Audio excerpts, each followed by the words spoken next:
Good day, everyone. I just know it goes good with everyone. For today's work and talk, let's go about with a bit of knife sharpening.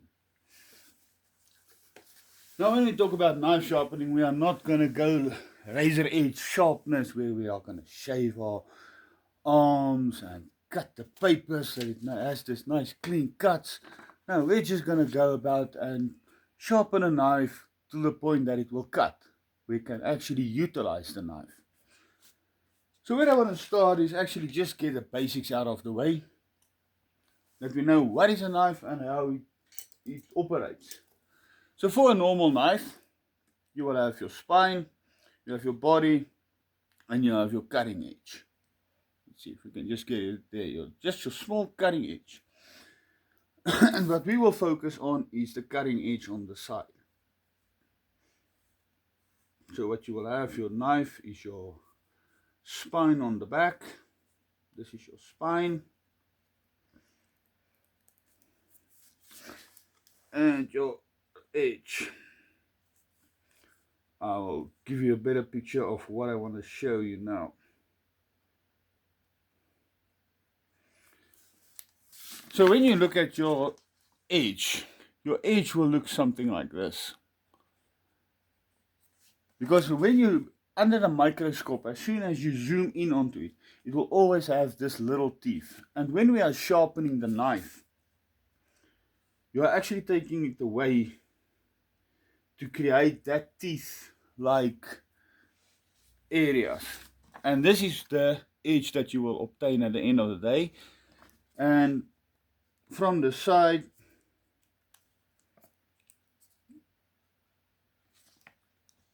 it will look like this under a microscope.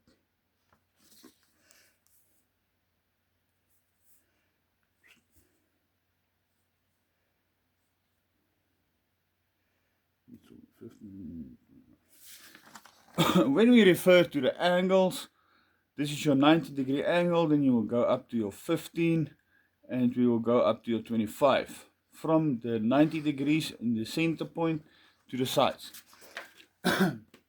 So what this will imply is that when you have your angle, let me try to get this maneuvering right. The smaller your angle is, the better your cutting edge will be, and the wider it is, the less sharpen it will be, but the longer it will hold the edge. So the different applications for the different edges is applicable here. So a fillet knife, you will have a thinner edge and it will be sharper, but it will not hold the edge as long. The thicker edges is for your more robust work, and it will kind of hold the edge a bit longer, but it will not be as sharp. And we will go for a bit of a in-between today, as the knife that we are working with is your normal table steak knives that I will just give you an idea of how to sharpen those. That's a quick overview on the angles and how we're gonna obtain them. I will show you in just a little bit. Now, you'll see I'm seated myself out here because we are not gonna go to a specific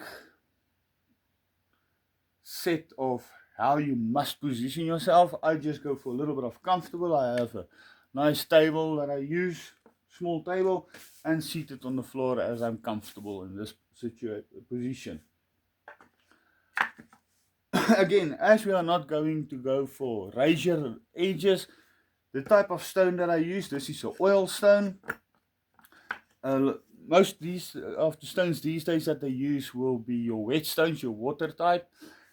This is the old oil stones. As you can see, this one had seen better days already. It has been honed out quite a few times. This one is the one that only has the two sides. You have your coarse side, the darker side is the coarse side, and you have your fine side.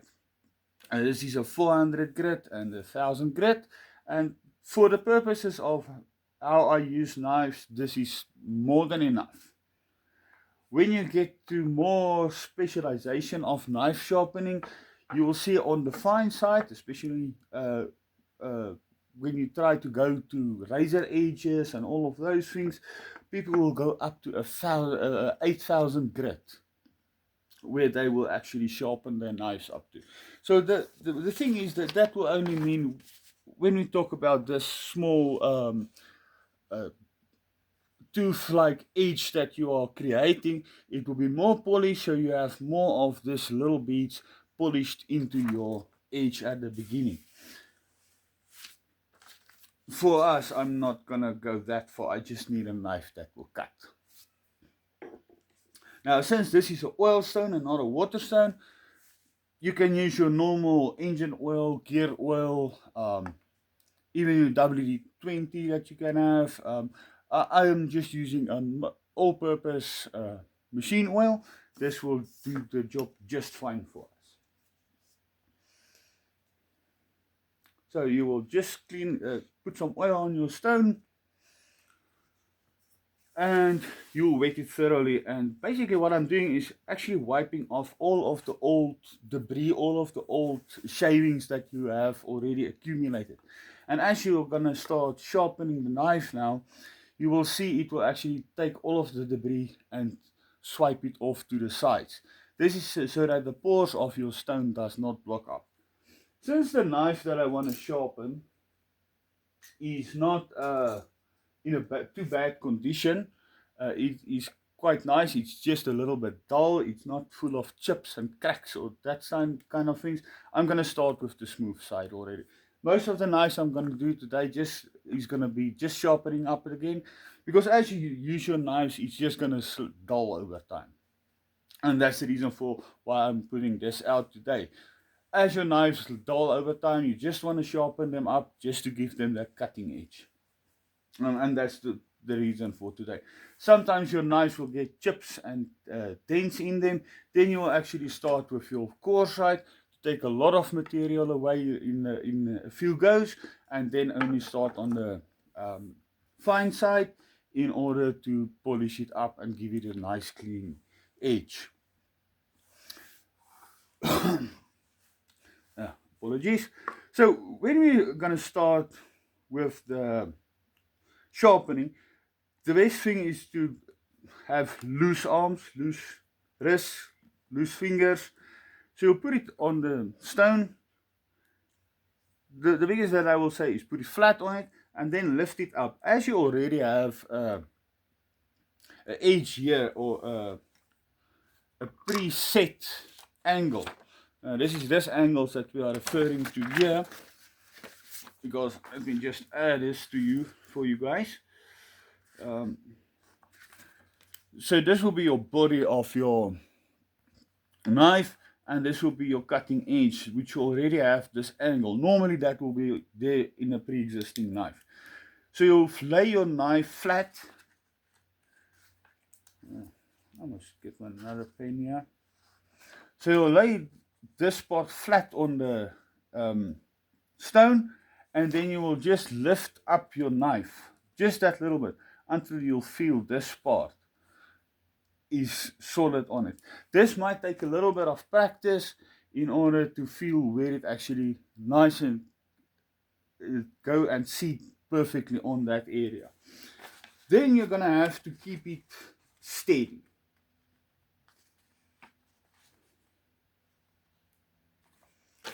When you're lifting it up, you're going to have to keep it steady in that specific angle. So once you have it like this and you lift it up that little bit, it must be kept steady in that specific angle. As soon as you start going and rotating it like this, as you move across the stone, you're going to bugger up your angle of the knife edge. And what you will get there is you will round up your cutting edge, which will create basically a round angle, corner, and you will never be able to sharpen your knife. So this is just to give an idea. You'll take it, lift it up. This side I just have here just for stability. So this one is just here to hold it, give my other hand something to do as well. And you will just gently glide it through, put it away from the side, turn it around, do the other side as well. You see, a lot of people will tell you go like a pumping machine. It's not this thing. you're actually creating more of a problem, because as you go up and down in one direction, you will create a burr on one side. So your metal will actually start curling up on this side. So if you turn it around, then you have to take that burr away and you will curl it up on the other side. So the best part is to actually just go and glide it each side, and remember to keep your angle securely. And this is the part that takes time. So this is where a little bit of chit chat and talking comes in, because this is the process that takes time, and this is the part where people will start to rush and they will start to go this quickly, this side, quickly, this side, and then you will actually get an uneven, sharpened surface. As soon as you see your stone is starting to dry up, you can add a little bit of oil just to wet it again and ensure that there's no buildup of debris on the stone. But the thing is about knives, now that we are busy with the knives, is ironically how much backstabbing there is these days in life as a whole. And ironically that we are talking about conniving and not knifing. It's ironic thing. Yeah, and in between I will just wipe it just to get a feel for it. But this also gave rise to an interesting phenomenon called the Sigma males, or the lone wolf as it's referred to. Now, in every society you'll have all of this specific persons which fall in different groups. The ones of the alphas, the betas, the sigmas, the omegas. There's a whole lot of them, and each one has its purpose. The thing about what happened in these days with the Sigma male, or I'm not going to talk about the Sigma male because it can change too much. I'm going to refer to it as what they like to call it as the lone wolves. Yes, there always were lone wolves in society as a whole, and with the traits that are running around that they describe them as. The problem, however, is it has been taken out of context again. And these days, the problem is every second person is trying to say that they are a lone wolf. And the reality is it's not true. The whole thing of the Sigma male also boils down to that what I spoke about in my previous video, of where it became a thing of outwit outlaws, and they are putting attributes to the lone wolf persona, I can say, that basically reflects that traits of outwitting, outlasting, and being a person that can maneuver in that settings of in that rooms where we are better out at outlasting other people. And that was not the real purpose of how a lone wolf operated.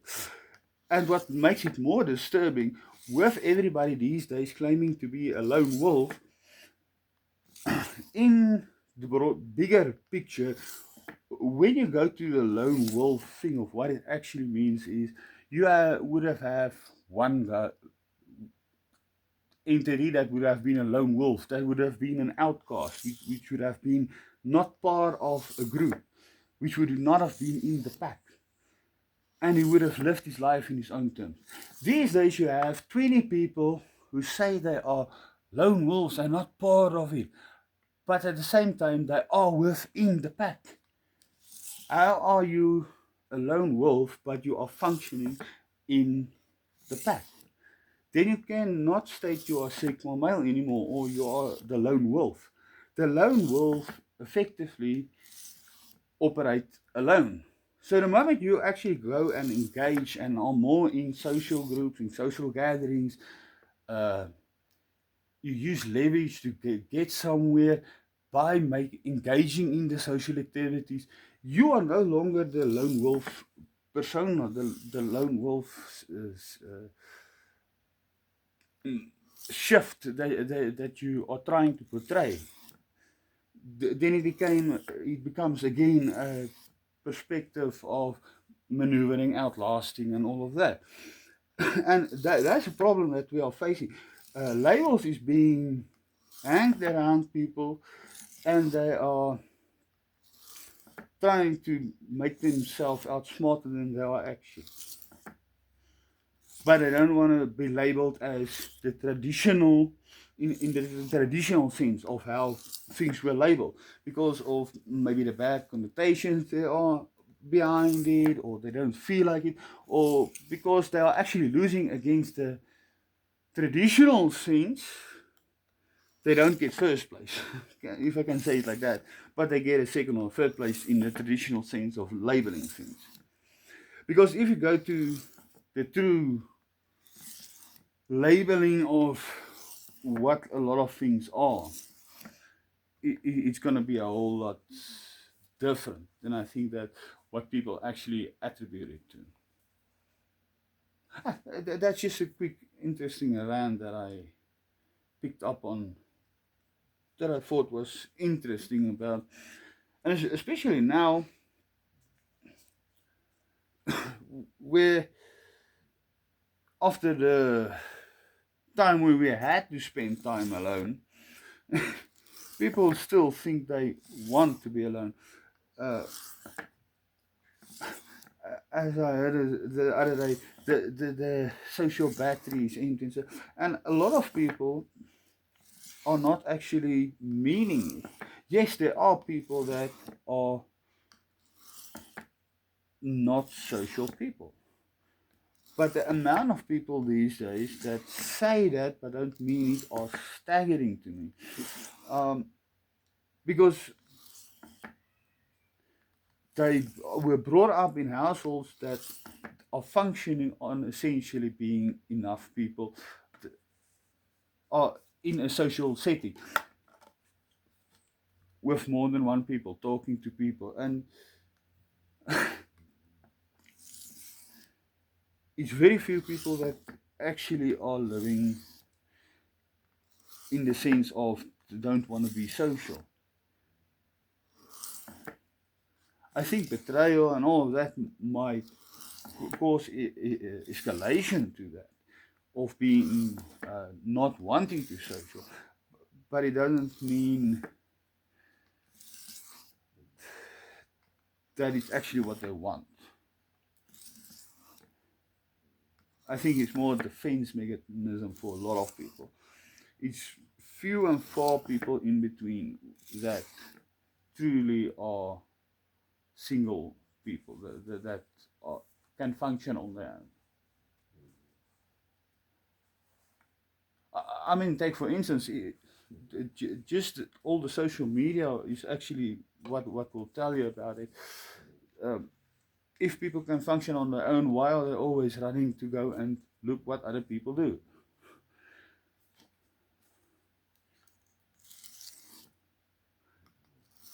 But I digress. That's just so full. Interesting. So the idea is on the when sharpening, you'll see I'm actually having the two here. A little bit on the one, a little bit on the other one. This is just to ensure that you don't get too distracted too much, where you will go on one and go in automation mode and actually start forgetting what you are busy doing, and then you go sharpen, and sometimes you will then actually not get a sharp edge. You would have seen I would wipe it quite often, and then I will just lightly feel it with my thumb. This again will take practice, but as soon as you will start feeling it, you will start feel it will bite into your thumb. You don't press and cut yourself. That's not the idea of this. The idea is just to lightly go around, to kind of feel if you can nick the skin with the edge. And when you start feeling that, you will actually be able to start slicing it. And this is also where you can feel blurs. So if you will go about this side and you'll go this side, you will start feeling if there is a blur with that rollover that I spoke about. So this is the idea of knife sharpening. Remember to ask if there's something you don't understand, and I hope you guys have a lovely day further.